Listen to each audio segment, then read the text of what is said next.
By the way, I love this sense of almost an equal part introvert and extrovert, and how they both almost combine for the writing. And it's almost the extrovert goes out and sees the world and provides like input or things to reflect on, and the introvert sifts through it and processes it in this kind of lovely sense.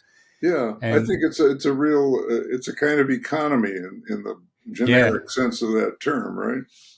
completely. And also this, I don't know, like a lovely sense as well then that they're both, it's each day that that conversation goes on, because I think a lot of times people could be a little bit confused with their lives that, man, I'm doing everything I was last week and I was feeling pretty good, you know?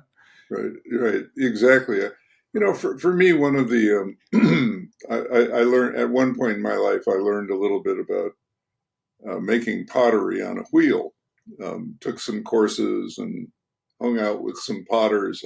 I was just interested in that craft. And one of the things I learned, which everybody learns eventually who stays with pottery for a while, is that a good potter does not look at his or her work as compelling this inert stuff called clay into the shape that the potter wants it to take. They they speak instead about a conversation with the clay. Yes, I have intentions when I approach that clay. When I get the wheel spinning, I put my hand on it. I have intentions and a certain intentionality, anyway, for what I'd like it to do. But it has a mind of its own. It has a voice of its own. And so my hands are really in conversation with the clay.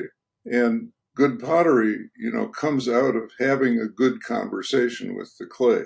It doesn't come out of forcing the clay to do what you want, which would often result in the clay just spinning apart and coming off the wheel or taking an ungainly form.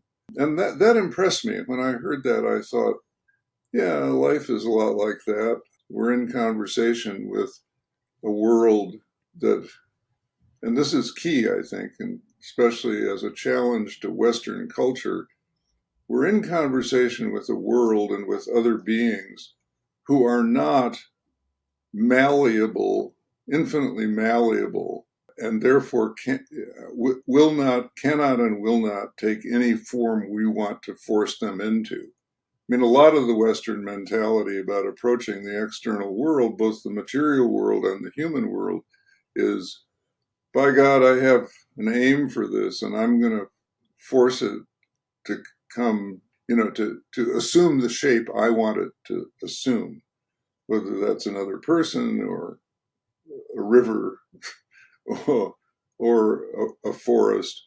And that's just not the way things work. We've done tremendous amounts of damage to the natural world and to each other, operating on that very arrogant assumption. But there's another way to be in the world and to approach the making of things and of cultures and societies. And that's to be in dialogue, to do the dance, to have that conversation, and to see, what serves the common good, what's most fitting for whatever it is we're working for.